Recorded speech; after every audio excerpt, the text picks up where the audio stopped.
La lluvia caía con insistencia sobre los tejados de San Juan de los Lagos, como si el cielo mismo llorara una pena antigua. Eran casi las 11 de la noche cuando el padre Emiliano Ortega terminó de recorrer los pasillos de la basílica. El eco de sus pasos sobre el mármol desgastado se mezclaba con el murmullo lejano del agua golpeando las gárgolas de piedra.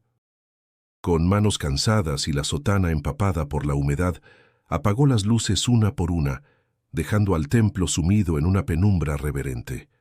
En ese silencio solemne, mientras cerraba la pesada puerta lateral, una voz suave y femenina quebró el aire. «Emiliano». El sacerdote se quedó inmóvil. El sonido no había venido del exterior, sino del interior, resonando como un susurro sagrado entre los vitrales y las columnas centenarias. Se giró lentamente, con el corazón latiendo con fuerza, pero no había nadie.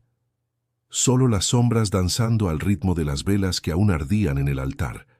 «¿Quién está ahí?», preguntó con voz temblorosa. Nada. Solo el murmullo de la lluvia y el crujido lejano de la madera vieja.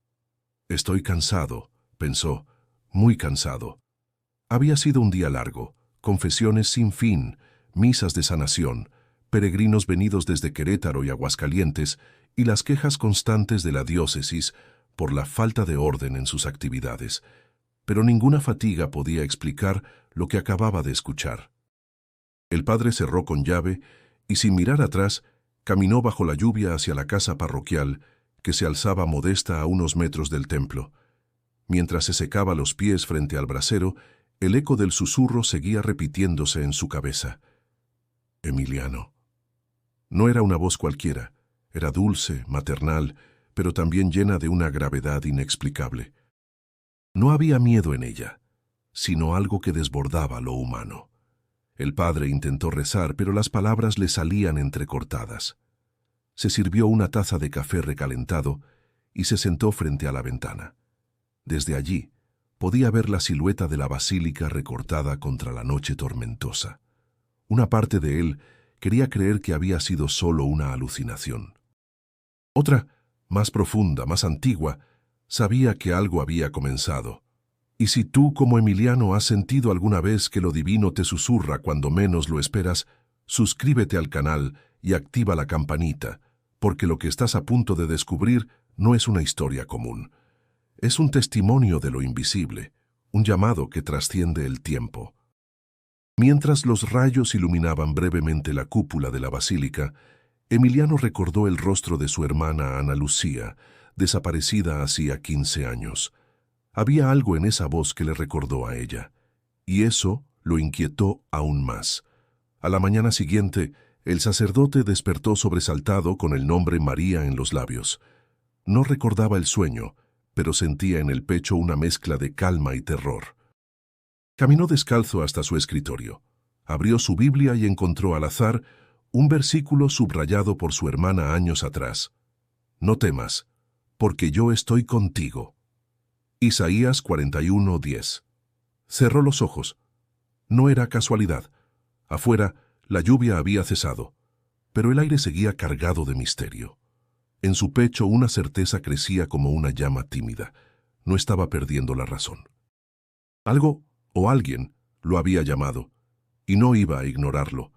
Emiliano se levantó, se vistió con su sotana y se dirigió nuevamente a la basílica.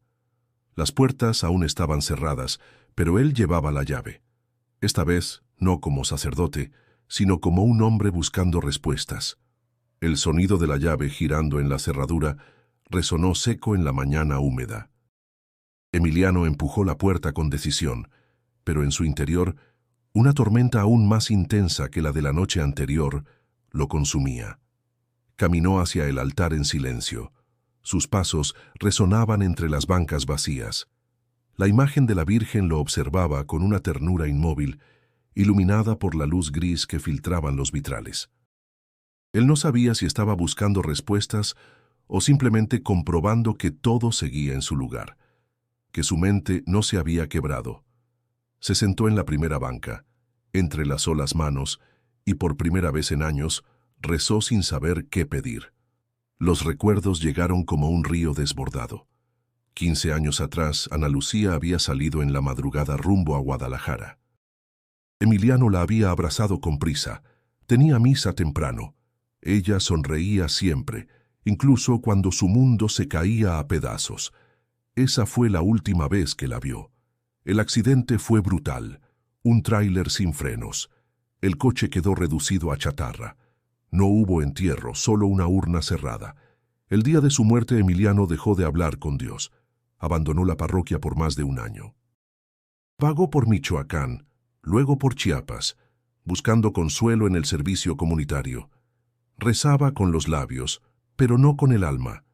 Fue en su peregrinación a la Basílica de Guadalupe, donde por primera vez sintió algo distinto, no paz, sino una presencia silenciosa, como si alguien lo estuviera esperando.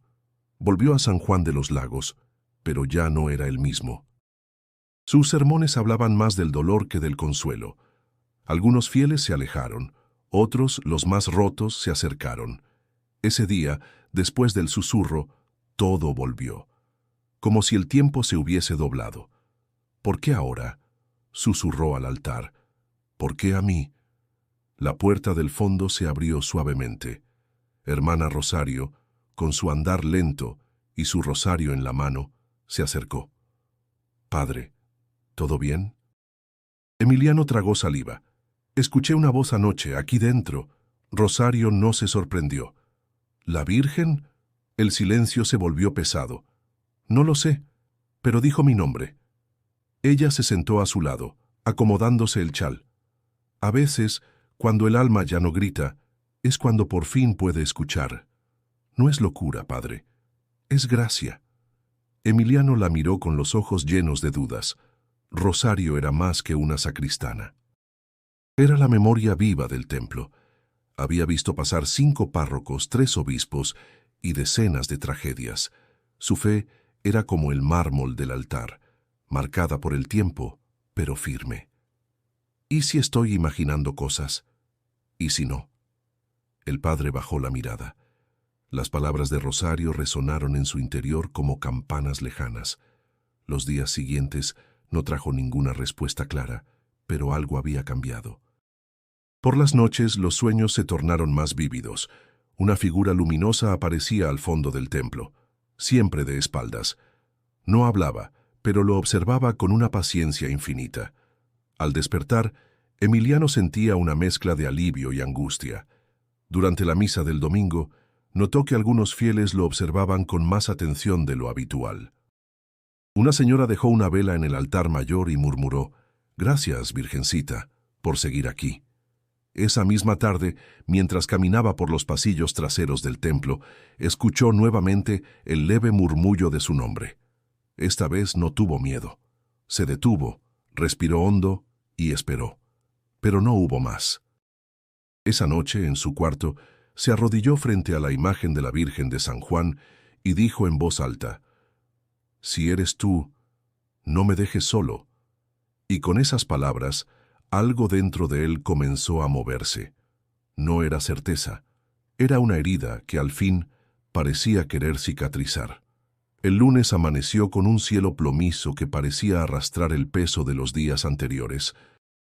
Emiliano celebró la misa matutina con voz contenida. Cada palabra del Evangelio le caía como una gota de agua helada en la espalda. «Bienaventurados los que lloran», leyó, y sintió que la frase lo desnudaba por dentro. A medida que avanzaba la semana, el temor no menguaba. Aunque no volvió a escuchar su nombre con claridad, la sensación de una presencia invisible era constante. En cada rincón del templo, en cada silencio profundo, Emiliano sentía como si algo lo estuviera observando, con amor, pero también con exigencia. La duda comenzó a instalarse como hiedra en su pecho. ¿Y si no era la Virgen? ¿Y si estaba siendo engañado por su mente, por algún residuo no sanado del pasado? O peor aún, ¿y si era una trampa del maligno disfrazada de luz? Una noche, incapaz de dormir, decidió llamar al Padre Salvador, su antiguo guía espiritual del seminario. Lo admiraba profundamente. Era un hombre de fe firme, pero sin dogmas asfixiantes, de esos que sabía escuchar más que hablar. «Te escucho, hijo», dijo Salvador con su tono sereno desde la Ciudad de México. «Algo extraño me está ocurriendo. Una voz, un susurro. La escuché dentro de la iglesia. Pronunció mi nombre. Silencio. Al otro lado solo se escuchaba el zumbido de la línea. ¿Crees estar perdiendo la razón? No lo sé. Eso es lo que más me asusta. ¿Y qué sentiste cuando la escuchaste?» Emiliano se tomó un momento. Paz, pero también temor. Como si estuviera siendo llamado para algo que no comprendo. «Entonces escúchala», dijo Salvador con suavidad. «No huyas. Lo divino no siempre se presenta con trompetas y luces. A veces habla como el viento entre las hojas. El temor es natural. Hasta Moisés tembló al oír a Dios desde la zarza. ¿Y si es otra cosa? Discierne. Ora.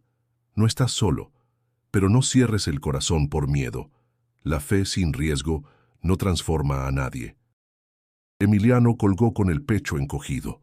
La conversación le había traído algo de consuelo, pero también una nueva responsabilidad. Debía investigar, debía enfrentarlo, aunque no entendiera del todo. A la mañana siguiente, notó que algunos miembros del consejo parroquial lo observaban con cierta inquietud. Uno de ellos, don Ignacio, un comerciante respetado del pueblo, lo abordó después de misa. «Padre, disculpe, ¿se encuentra bien? ¿Por qué lo pregunta? Hemos notado que está más callado, que se queda solo en la iglesia más tiempo. Algunos fieles dicen haberlo visto hablando solo». Emiliano bajó la mirada. No quería mentir, pero tampoco sabía cómo explicar lo inexplicable. «Estoy buscando respuestas, Ignacio, eso es todo. Solo le pedimos que se cuide. La parroquia necesita estabilidad». La palabra estabilidad le sonó como una piedra cayendo en un pozo. Esa misma tarde recibió una carta del obispado. El tono era formal, pero el mensaje claro. Se solicitaba un informe detallado sobre las actividades extraordinarias en la basílica. Había rumores, comentarios, y la iglesia no tolera desórdenes ni misticismo sin autorización. Emiliano la dobló lentamente. Algo dentro de él sabía que este camino no sería fácil. Lo divino, cuando irrumpe, no pide permiso. Esa noche, mientras cerraba la iglesia, volvió a mirar la imagen de la Virgen. Su rostro de porcelana tenía una expresión serena, pero esa serenidad no calmaba su alma. La tormenta que llevaba dentro apenas comenzaba. Y aunque no lo supiera aún, cada paso lo acercaba a una verdad que cambiaría su vida para siempre. Era jueves por la tarde cuando Rosario entró apresurada a la sacristía. Llevaba en la mano una vela medio derretida, envuelta en un trapo de lino. «Padre, ¿puede ver esto?» Emiliano levantó la vista de los libros litúrgicos. Rosario desplegó el trapo sobre la mesa y dejó al descubierto la vela. Tenía en la cera endurecida una forma extraña, casi un relieve, como si un rostro femenino se hubiese formado por sí solo en medio del calor. Una señora la dejó esta mañana en el altar. Dijo que mientras rezaba, sintió que alguien la miraba desde la imagen de la Virgen y que al bajar la cabeza, la vela ya tenía esto. El sacerdote observó la figura con atención. Había dulzura en las facciones, una ternura casi humana. No era perfecta, pero el parecido con la Virgen era innegable. ¿Y su nombre? María Teresa Mendoza. Viene cada semana desde Tepatitlán. Dice que antes no podía tener hijos. El año pasado trajo a su bebé como promesa cumplida. Emiliano sintió un escalofrío. La sensación de que algo estaba germinando más allá de su comprensión se hizo más fuerte. Esa noche, después de la misa, un joven se acercó al altar. Tenía los ojos hundidos, la piel pálida y el cuerpo delgado como una sombra. Vestía ropa vieja, pero limpia. ¿Puedo hablar con usted, padre? Claro, hijo. ¿Cómo te llamas? Esteban. Emiliano lo invitó a sentarse en una banca. El joven miró alrededor antes de hablar. Yo he estado viniendo desde hace unas semanas, pero ayer pasó algo. ¿Qué fue? Esteban tragó saliva. Me senté ahí, en la última banca. Tenía la cabeza agachada. No estaba rezando, solo descansando. Y entonces escuché una voz de mujer. Me dijo, «Esteban, vuelve». Levanté la vista y vi una figura frente al altar. No tocaba el suelo. Estaba vestida de azul. Tenía los brazos abiertos. No me habló más, pero supe que era ella. ¿Ella? La Virgen. No tengo dudas. Y desde esa noche no he sentido la necesidad de consumir nada, ninguna droga. Emiliano no respondió de inmediato. Lo observó con intensidad, intentando leer más allá de las palabras. El chico temblaba, pero sus ojos estaban llenos de una verdad que no se puede ensayar. «Gracias por contármelo, Esteban». El joven asintió, se santiguó y se fue caminando lentamente hacia la salida. Los testimonios comenzaron a multiplicarse. Primero fueron murmullos, luego comentarios entre los fieles. Una anciana aseguró haber visto las velas encenderse solas. Una niña dijo que sintió una mano acariciar su cabello mientras oraba. Un hombre juró que el aroma de rosas inundó el templo al entrar, aunque no había flores frescas desde hacía días. Emiliano anotaba todo en un cuaderno. Día, hora, nombre, lo sucedido. No quería caer en el sensacionalismo, pero tampoco podía ignorar lo que estaba ocurriendo. Rosario, con su intuición aguda, lo notó inquieto. «¿Tiene miedo, padre?» «Tengo responsabilidad». «¿Y si es un llamado?» «¿Y si es una prueba?» Rosario lo miró con compasión. «El pueblo está buscando esperanza, y parece que la está encontrando aquí». Esa noche, Emiliano caminó solo entre las bancas. El templo estaba en silencio, pero vibraba con algo invisible. Se detuvo frente al altar y cerró los ojos. El aroma a incienso aún flotaba en el aire, mezclado con algo más suave, floral, como un campo de rosas en primavera. Abrió la Biblia al azar. Sus ojos cayeron sobre un versículo del Evangelio de Lucas. Y María dijo, «He aquí la sierva del Señor. Hágase en mí según tu palabra». El corazón le latía con fuerza. No podía ignorar más los signos, pero tampoco podía actuar a la ligera. Debía tomar una decisión. Desde temprano la Basílica de San Juan de los Lagos comenzó a llenarse de peregrinos. El 12 de diciembre era el día de la Virgen de Guadalupe, y las calles vibraban con cantos, flores, promesas y veladoras encendidas. Emiliano observaba desde la sacristía cómo el templo se transformaba en un río humano. Rostros de todas partes del país llegaban con los pies descalzos, cargando cuadros, rezos y silencios. Durante la misa mayor, el padre Emiliano sintió un peso especial en cada palabra. Su voz resonaba clara, pero su interior era un torbellino. Había pasado la noche anterior en vela, orando y dudando, buscando algún indicio de qué debía hacer con lo que estaba ocurriendo. Debía hablarlo abiertamente, guardar silencio, esperar. La homilía fue sobria. Habló del valor de María, de su cercanía con los pobres, de su silencio fecundo, pero evitó cualquier mención a los fenómenos recientes. Aún así, la gente lo escuchaba con los ojos brillantes, como si esperaran algo más, una señal, una palabra reveladora. Al caer la tarde, comenzó la vigilia. Rosario organizaba los turnos para los rezos, los niños cantaban alabanzas, y algunos jóvenes del pueblo repartían pan y café entre los peregrinos. Emiliano caminaba entre la gente con una mezcla de gratitud y temor.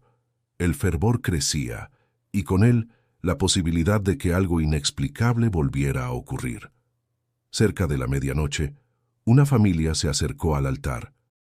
Traían en brazos a una niña pequeña, de unos 6 años, con el cabello recogido en trenzas y la mirada tímida. Su madre se arrodilló y susurró a Rosario. Ella nunca ha hablado, desde que nació. Rosario acarició la cabeza de la niña con ternura. ¿Cómo se llama? Jimena. De pronto, mientras la familia rezaba, la niña soltó la mano de su madre, caminó sola hasta el altar y se quedó de pie frente a la imagen de la Virgen. El murmullo del templo se apagó. Nadie entendía qué hacía allí. Entonces, con voz suave, clara y temblorosa, Jimena comenzó a cantar. Desde el cielo una hermosa mañana, la guadalupana, la guadalupana. El silencio se volvió absoluto. Emiliano se quedó paralizado. Rosario cubrió su boca con las manos. La madre de la niña cayó de rodillas sollozando. La voz de Jimena era frágil, pero pura. No solo cantaba, lloraba, y en cada nota parecía que algo sagrado se desbordaba sobre los presentes. Cuando terminó, caminó de nuevo hacia su madre, la abrazó y susurró: «Gracias, Virgencita». El templo estalló en llanto. Algunos comenzaron a rezar en voz alta. Otros se abrazaban sin decir nada. Emiliano sintió las piernas temblarle. Nunca había presenciado algo tan profundamente humano y divino al mismo tiempo. Esa misma noche, Rosario se le acercó con los ojos aún rojos. «¿Lo vio, padre?» «Lo sentí, en todo mi cuerpo, como si el cielo se hubiera abierto un instante». Rosario asintió, pero no dijo más. Sabía que no hacía falta. Emiliano se quedó hasta el amanecer en la iglesia. La vela de Jimena aún ardía frente al altar. Afuera, el cielo comenzaba a teñirse de un azul pálido. No había más dudas. Lo que estaba ocurriendo no era imaginación. Tampoco era un juego. Algo verdadero, profundo y santo se estaba manifestando. Y él, Emiliano Ortega, había sido elegido para presenciarlo. El desafío ahora era más grande, porque mientras el pueblo celebraba, las voces de la jerarquía comenzaban a moverse en otra dirección. El lunes siguiente, Emiliano recibió una carta del obispado de Guadalajara. El sobre estaba marcado con el sello oficial, y la caligrafía en la dirección tenía un tono más frío de lo habitual. Dentro, una hoja impresa con un lenguaje cortés pero tajante. Se le convocaba a una reunión con carácter de urgencia para evaluar la situación extraordinaria en la parroquia de San Juan de los Lagos. Emiliano leyó la carta 3 veces. No era sorpresa.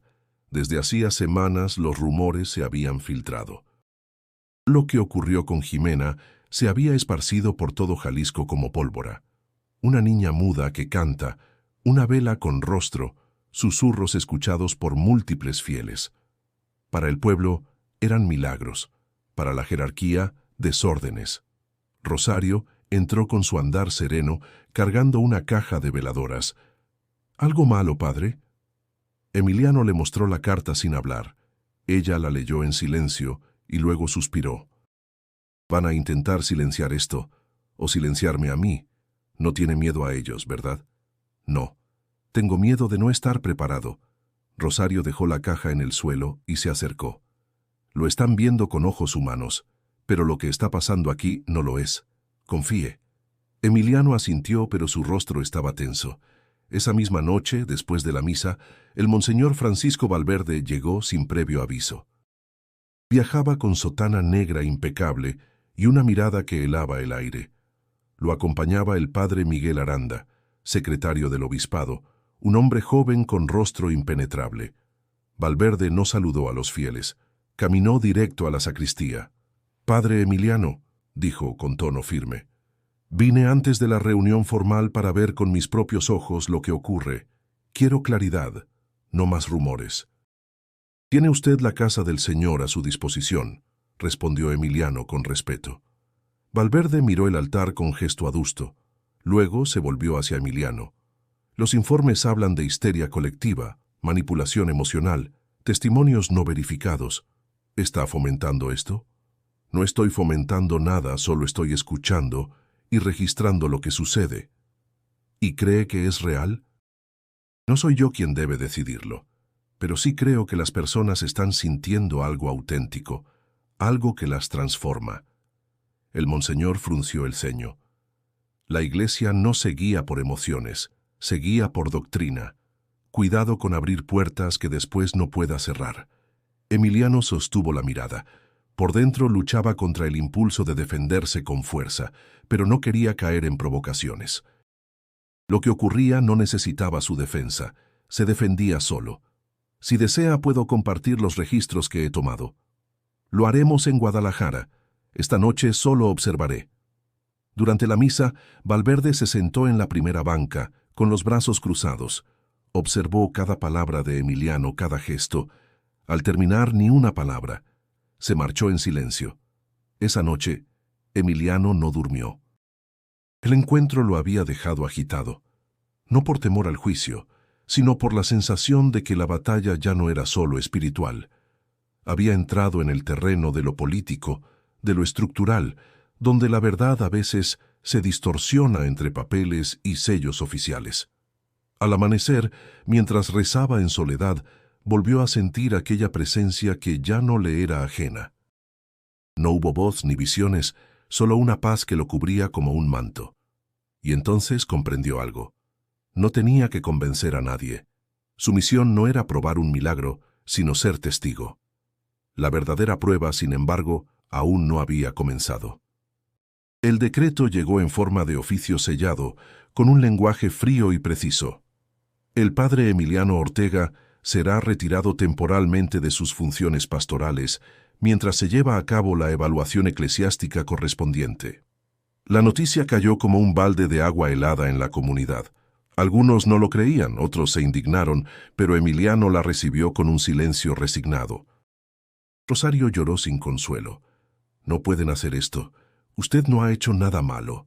Han hecho lo que creen necesario», respondió Emiliano con voz serena. «Quizás yo también necesite silencio». Con una maleta pequeña y su breviario en el bolso, partió esa misma tarde hacia una ermita apartada en los cerros cercanos a Tequila. La propiedad pertenecía a un viejo amigo del seminario, que le ofreció ese refugio sin hacer preguntas. Era un lugar sencillo, una habitación de adobe, una capilla diminuta y vistas al horizonte salpicado de agaves. Allí, el tiempo se volvió denso.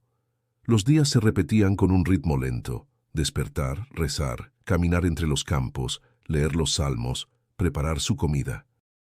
Al principio, Emiliano creyó que la soledad lo ayudaría a encontrar claridad, pero lo que encontró fue un desierto, no afuera, sino dentro de sí. Las noches eran lo peor. El silencio absoluto lo envolvía como un sudario. La ausencia de voces, de rostros, de la rutina parroquial, lo enfrentaba con una pregunta brutal: ¿y si todo había sido un engaño?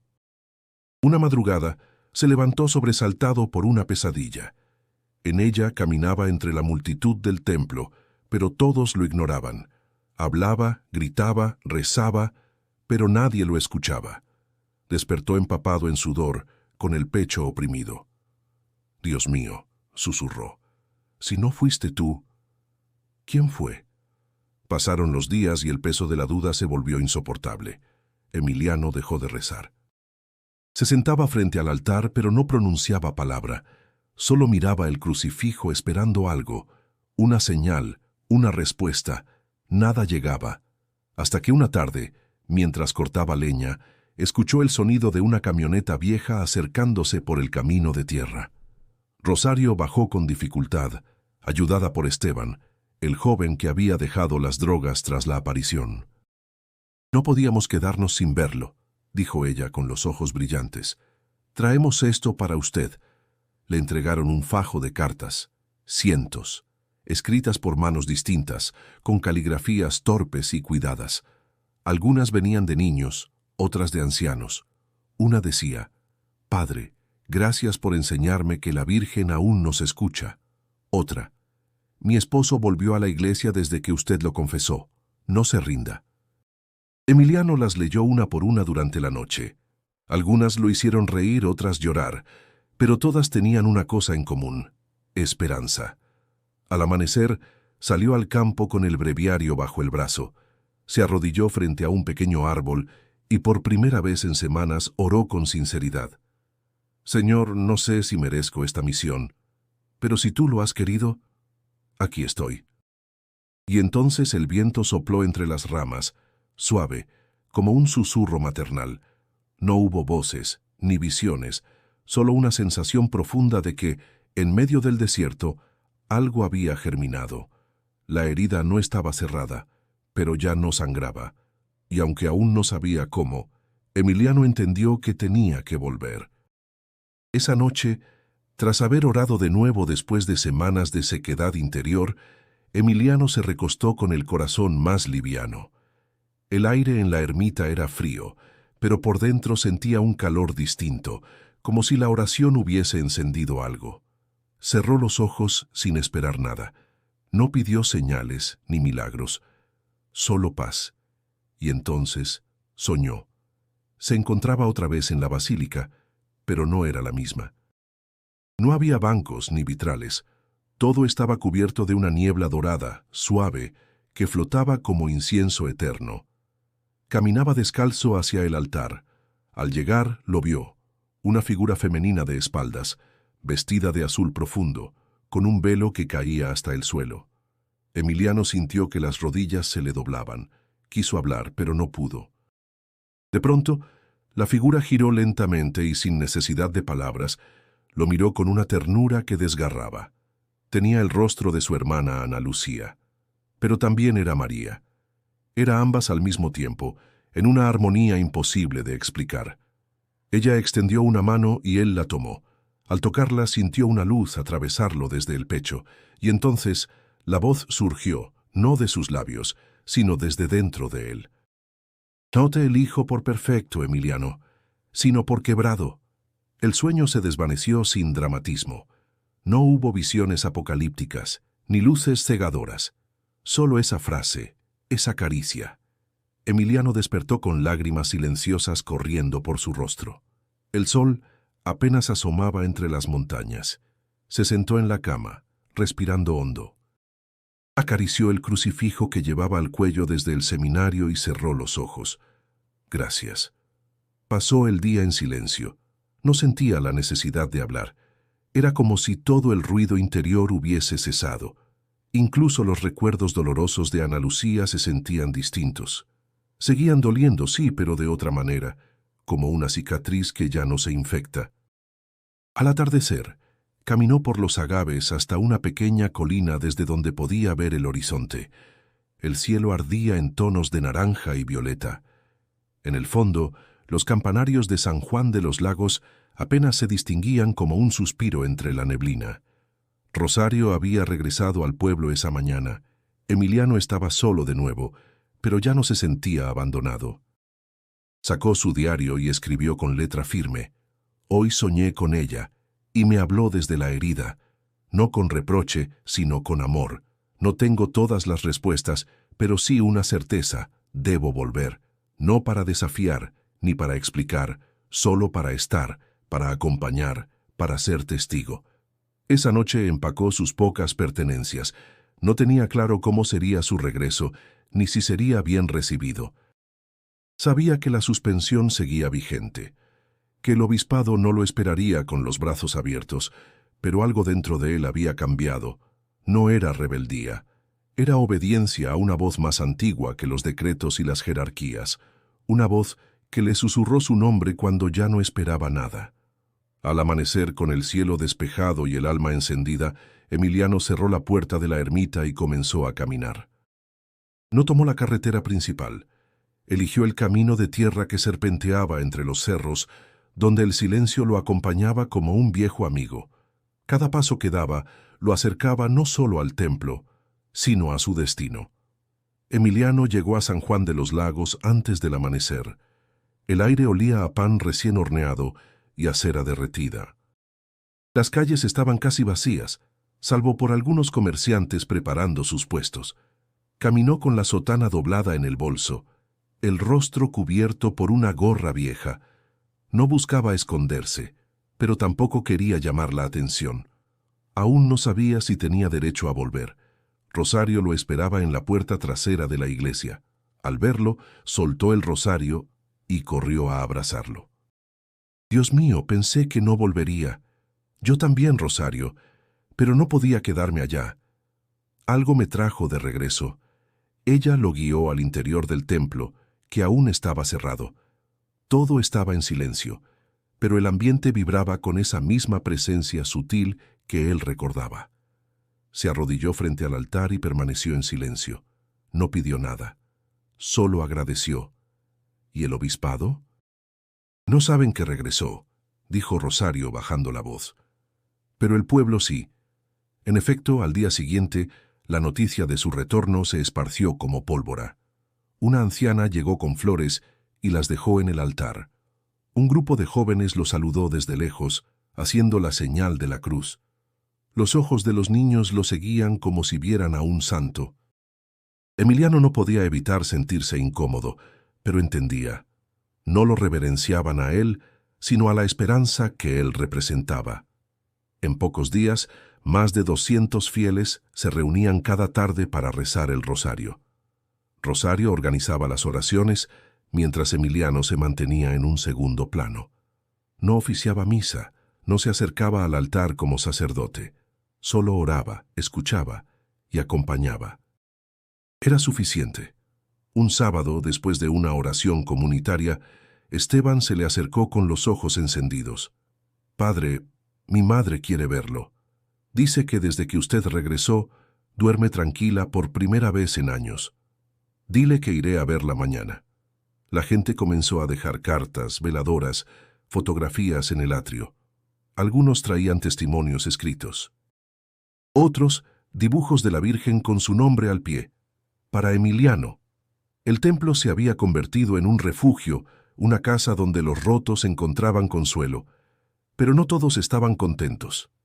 Una mañana, Rosario llegó con el rostro pálido y las manos temblorosas. Llevaba otra carta en la mano. Era del obispado. Nos dieron un plazo de 48 horas para que se retire del templo. O enviarán una comisión disciplinaria. Emiliano leyó el documento sin decir palabra. Luego lo dobló con calma y lo dejó sobre la mesa. «No voy a provocar una confrontación. No haré escándalo». «¿Entonces se irá?» «No, pero tampoco pelearé. El pueblo hablará por sí solo». Y así fue. A la mañana siguiente, más de 500 personas se reunieron frente al templo. Nadie convocó, nadie ordenó. Simplemente llegaron, con pancartas, con imágenes de la Virgen, con cantos suaves que se alzaban como oración. Una niña alzó la voz. «Queremos que el padre Emiliano se quede». Un aplauso unánime le siguió. Las cámaras de algunos celulares comenzaron a grabar. Las redes sociales hicieron el resto. La noticia llegó a Guadalajara en menos de una hora. Dentro del templo, Emiliano observaba desde una rendija. Rosario le puso una mano en el hombro. «No está solo». «Nunca lo estuve», respondió él. «Solo lo había olvidado. El pueblo había hablado. Y aunque la batalla con la jerarquía apenas comenzaba, Emiliano ya no temía, porque algo más grande que la institución se había despertado, y no pensaba volver a callarlo». El templo seguía cerrado por orden del obispado, pero cada noche más personas se reunían en el atrio. Rosario organizaba los turnos de oración y Emiliano, sin sotana, acompañaba discretamente. Había veladoras encendidas por todas partes, flores en los escalones y un mural improvisado con fotos, cartas y dibujos de la Virgen. La tensión se podía cortar con un cuchillo. El pueblo esperaba una respuesta. La diócesis también, pero el cielo tenía otros planes. Esa noche el aire estaba más frío que de costumbre. Una brisa extraña recorría las calles de San Juan como si algo invisible se preparara para manifestarse. Emiliano se encontraba sentado entre la gente, con las manos juntas y la mirada al cielo. Su corazón latía con una mezcla de inquietud y certeza. Una mujer comenzó a rezar el rosario en voz alta, y todos se unieron. La repetición de las Ave Marías llenó el ambiente de una calma densa. Entre los fieles, niños pequeños sostenían velas con las manos temblorosas. Algunos ancianos lloraban en silencio. Fue en el quinto misterio cuando ocurrió. Una de las veladoras al pie del mural, que se había apagado minutos antes por el viento, se encendió de nuevo. Nadie la tocó. Nadie la sopló. Simplemente, la llama volvió a nacer. Pero no fue una llama común. Creció con suavidad, y en su interior se dibujó una silueta. Primero fue solo una sombra luminosa, pero luego las líneas se definieron. Un rostro femenino, sereno, con los ojos cerrados y una expresión de paz absoluta. El murmullo fue inmediato. Rosario se tapó la boca. Esteban cayó de rodillas.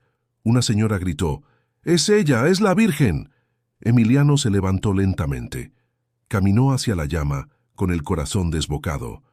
La figura seguía allí, clara, innegable.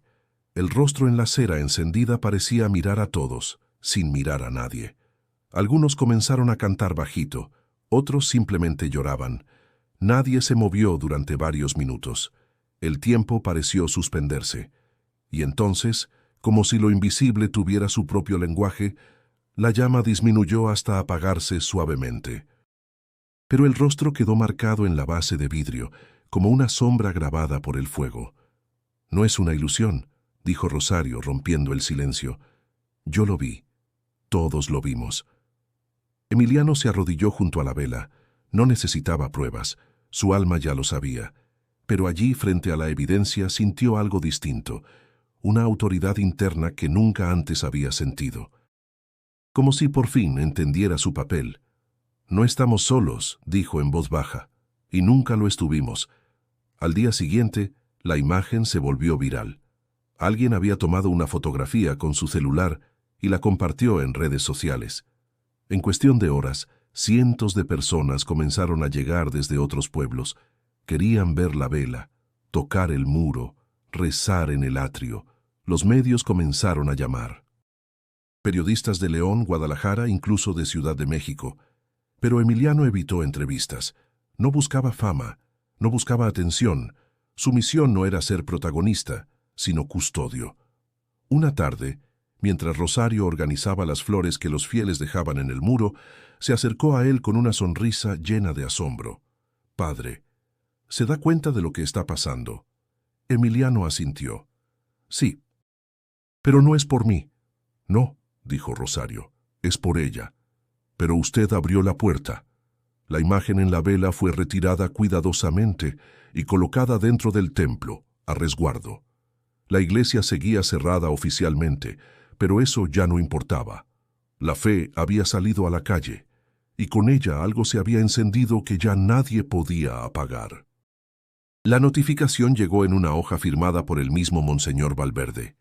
Emiliano debía presentarse ante una audiencia eclesiástica en Guadalajara.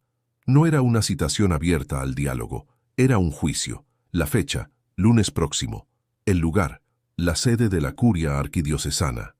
La razón, posible alteración del orden litúrgico y promoción de eventos no autorizados por la Santa Sede.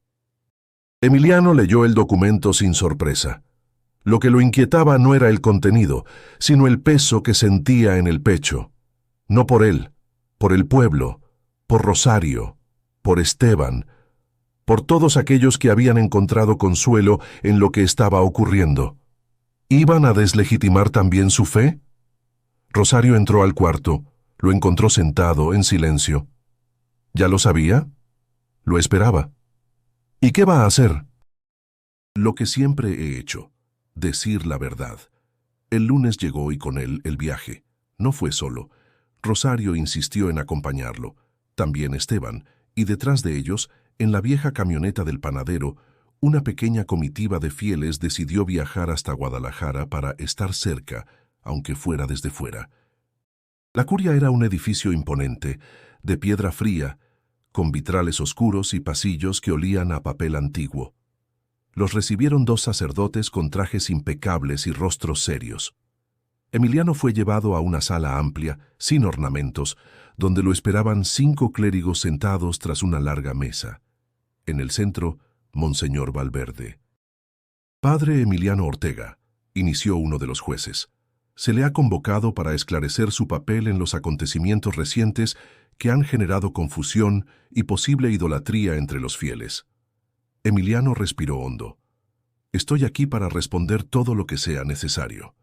La audiencia duró más de 2 horas. Le preguntaron por los supuestos milagros, por su regreso sin autorización, por la veladora, por la niña que cantó. Lo interrogaron con frialdad, con distancia, como si juzgaran una figura pública y no un alma. «¿Usted promueve estas manifestaciones como revelaciones divinas?», preguntó uno. «No las promuevo, las reconozco, porque son reales. Las he vivido. Las he sentido. Valverde frunció el ceño. ¿Y se considera usted con autoridad para interpretar lo que es real y lo que no, fuera de la doctrina? No me considero nada, respondió Emiliano con firmeza.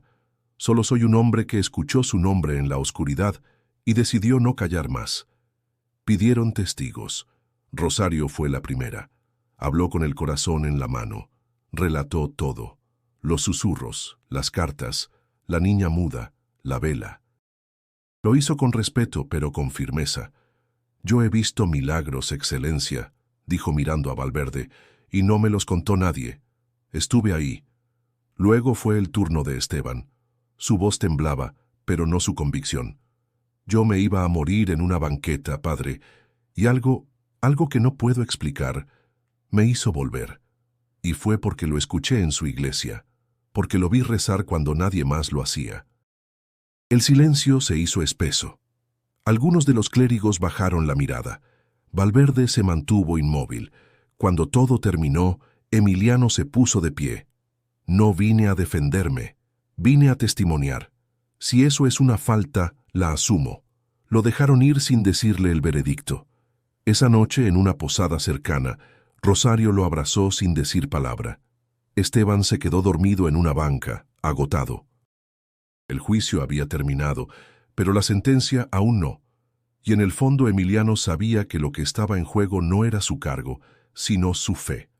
El mensaje llegó 3 días después, no en un sobre sellado, ni a través de un decreto público, sino por teléfono. Una llamada breve, seca, de parte del secretario del obispo. El padre Emiliano Ortega queda suspendido de todas sus funciones eclesiásticas hasta nuevo aviso. No podrá celebrar misa ni administrar sacramentos. Su regreso a San Juan de los Lagos es considerado una desobediencia formal. No está excomulgado, pero se le prohíbe actuar como sacerdote. La voz al otro lado colgó sin esperar respuesta. Emiliano dejó el teléfono sobre la mesa con calma. Rosario, que había estado escuchando desde la puerta, entró despacio. ¿Ya? Ya. ¿Y ahora? Ahora... seguimos. Rosario no respondió. Solo lo miró como quien observa a alguien que ha sido herido profundamente pero sigue de pie. Esteban, al enterarse, reaccionó con rabia. «Eso no es justo. Usted no ha hecho nada malo. ¿Por qué lo castigan?» «Porque no entienden lo que está pasando. Porque tienen miedo. Y quizá porque aún no pueden ver». «¿Y va a obedecer?» Emiliano lo pensó un momento. «Voy a obedecer a Dios». Los días siguientes fueron extraños. Emiliano no podía entrar al templo, pero la gente seguía viniendo. Lo buscaban en la casa de Rosario, en las calles, en las bancas del parque. No para confesarse ni para que les diera misa, sino para hablar, para rezar juntos, para estar con él.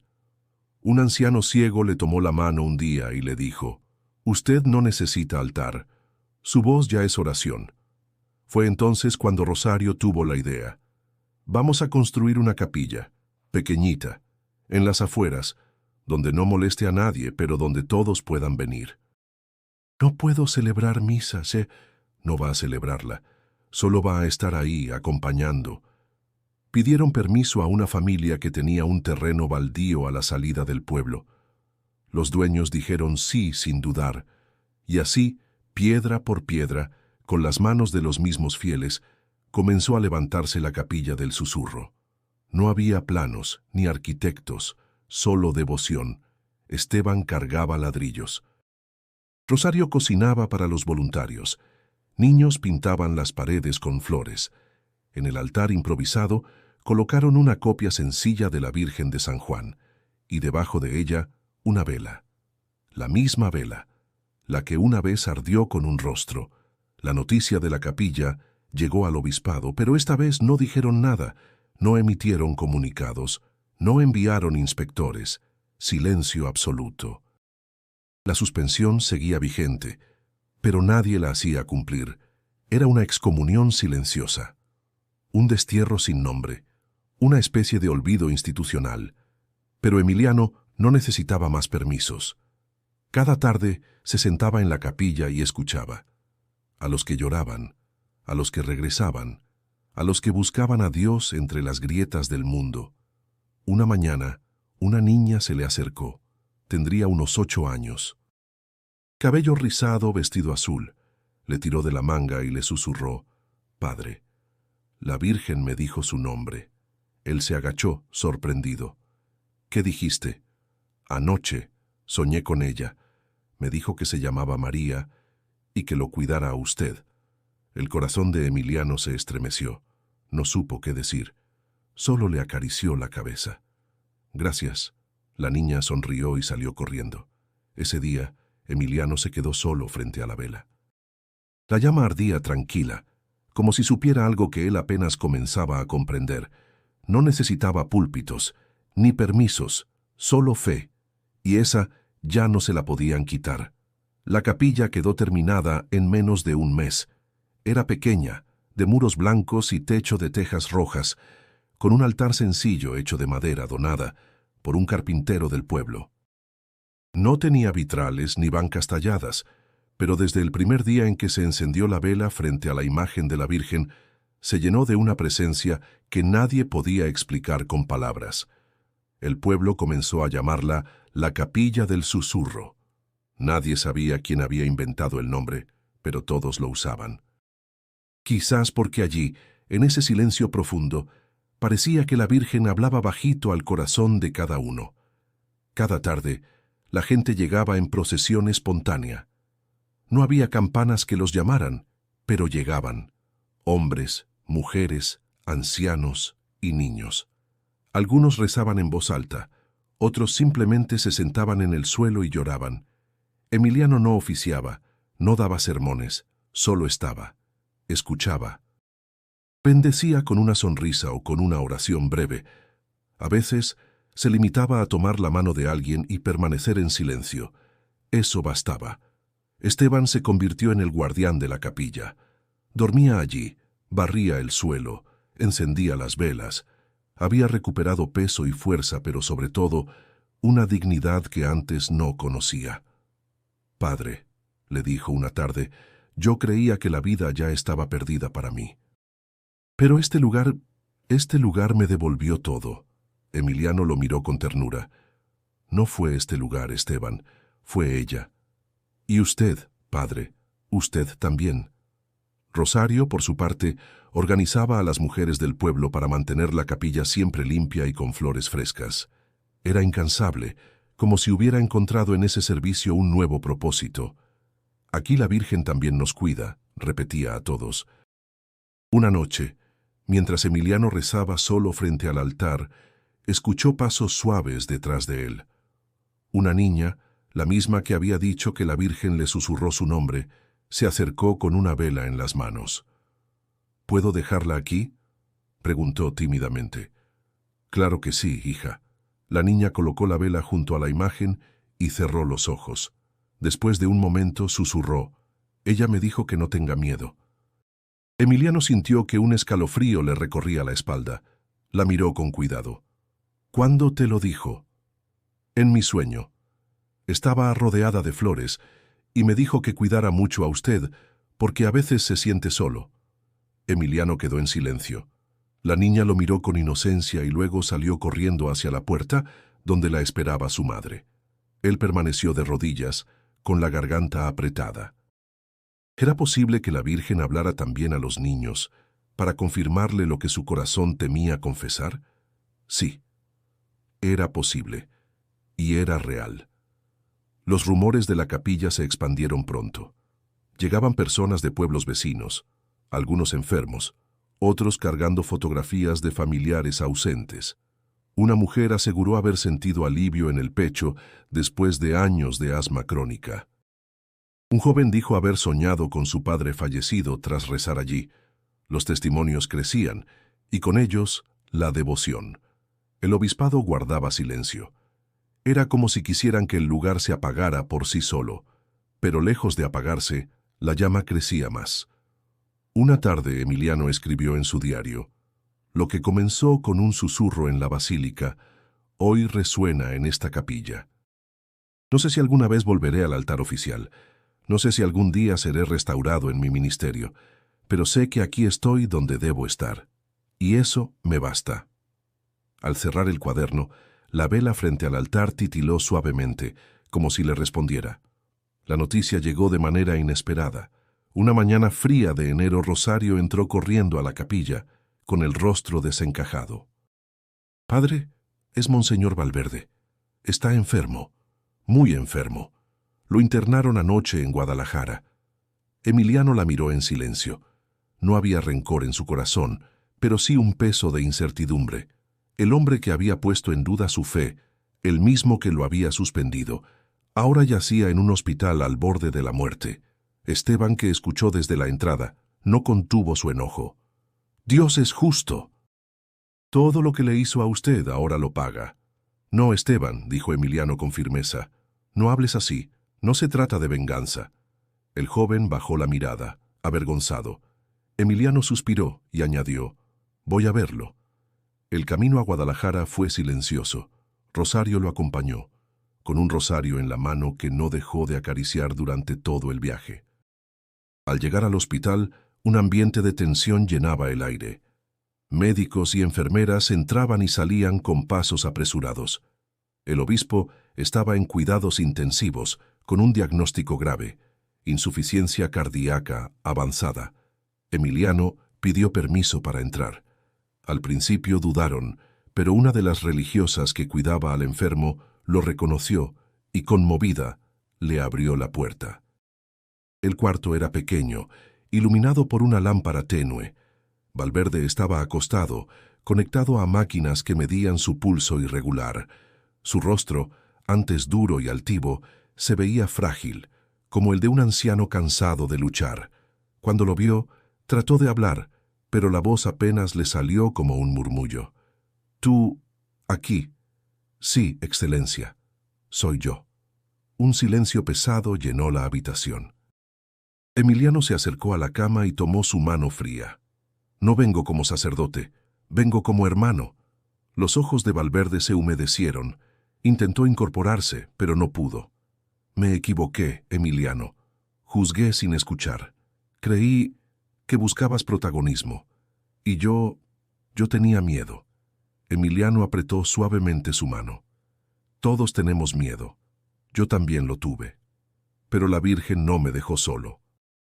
Valverde cerró los ojos. 2 lágrimas rodaron por sus mejillas. «Perdóname». «Está perdonado», dijo Emiliano sin dudar.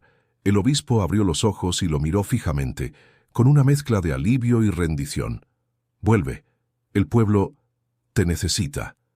En ese instante, Emiliano sintió que un peso inmenso se le desprendía del pecho.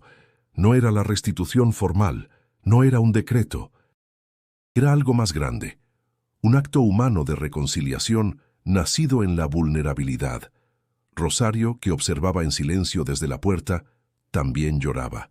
Sabía que ese momento cambiaría todo.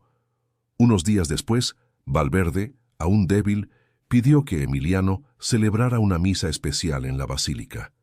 «Será simbólica», dijo, «no oficial aún, pero necesaria». La noticia se regó rápidamente. El pueblo, que había resistido en silencio, comenzó a prepararse. La basílica, cerrada por meses, abriría sus puertas de nuevo. El día señalado, Emiliano entró al templo con pasos firmes. Los vitrales dejaban entrar una luz brillante que bañaba las paredes de colores. La multitud lo esperaba con cantos y lágrimas. No era una misa cualquiera. Era un regreso, una reconciliación, un perdón que se extendía más allá de los hombres, y mientras se acercaba al altar, Emiliano comprendió. La herida de tantos años estaba a punto de cerrarse. La basílica, cerrada por meses, abrió sus puertas aquella mañana radiante. El aire estaba impregnado de incienso y de un murmullo que vibraba como un río contenido. Los fieles llenaban cada rincón, de pie, arrodillados en silencio reverente. Algunos habían viajado horas desde otros estados solo para presenciar lo que se anunciaba como una misa única, el regreso del padre Emiliano Ortega al altar. Vestido con una casulla blanca sencilla, Emiliano subió los escalones con el corazón latiendo en sus sienes. No era un acto de soberbia ni de triunfo. Era un acto de obediencia. Al mirar la imagen de la Virgen en el altar mayor, sintió que todo su camino, el dolor, la duda, la suspensión, la soledad, lo había conducido a ese momento. Rosario, desde la primera fila, le sonrió con lágrimas en los ojos. Esteban estaba a su lado con las manos apretadas en oración. Y entre la multitud, muchos de los que habían sido tocados por los signos, la madre de Jimena, el anciano ciego, la mujer asmática, todos habían venido a agradecer. La misa comenzó con solemnidad. Cada palabra de Emiliano salía impregnada de una fuerza nueva, como si ya no hablara solo con su voz, sino con una voz más antigua, más profunda. En la homilía se detuvo unos segundos antes de hablar. El silencio era absoluto. «Hermanos», dijo con un tono quebrado pero firme, «muchas veces pensamos que Dios nos elige por lo que tenemos, por lo que podemos dar, pero no es así. Dios nos elige en la herida, en la fragilidad, en lo que está roto, porque ahí, donde creemos que no queda nada, Él hace nacer todo». La multitud respondió con un murmullo de oración. Algunos lloraban. Otros levantaban las manos. Emiliano respiró hondo y prosiguió. «No soy un santo, no soy un hombre perfecto, soy un hombre quebrado, pero he aprendido que es precisamente desde esa quiebra que la Virgen susurra, que Dios pronuncia nuestro nombre, y cuando lo hace, uno ya no puede seguir siendo el mismo». El templo entero estalló en un aplauso espontáneo. Emiliano bajó la cabeza, conmovido, y dejó que las lágrimas corrieran libremente por sus mejillas. Al llegar al momento de la consagración, un silencio sagrado llenó la basílica. Fue entonces cuando ocurrió lo inesperado. Durante el canto final, mientras los fieles entonaban la guadalupana, la luz del sol atravesó el vitral principal y bañó la imagen de la Virgen.